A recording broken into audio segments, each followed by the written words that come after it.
Within the last month, LAPD became aware of an item that was allegedly recovered by a citizen at the Rockingham property, possibly during the demolition of the site. We need to vet that. We still don't know if that's an accurate account of how this item came into our possession.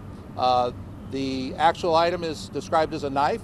I'm not going to go into the description of the knife because that could be germane to determining whether or not this actual piece of evidence is in fact evidence or it's just a facsimile or made up story. So we need to look into that, and our robbery homicide is going to look into that.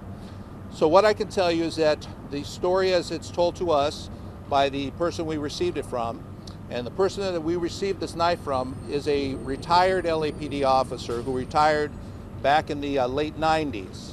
He was a motor officer, and at the time, according to him, he was working an off-duty, which is, he was working a moving job, which a lot of our officers do on an off-duty basis, as well as our retired officers. So I do not know whether he was retired at the time that he allegedly received this item from the person who claimed they found it on the property, or whether he was still in fact an LAPD officer and then retired sometime after that.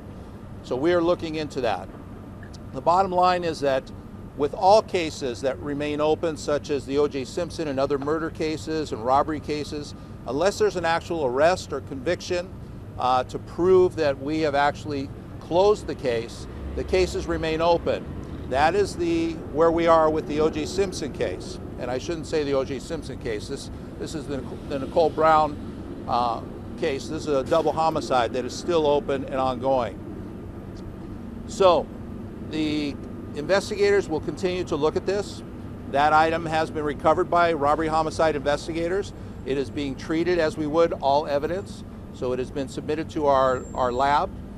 They are going to study it and examine it for all forensics, including serology and DNA and hair samples, and that is ongoing as we speak.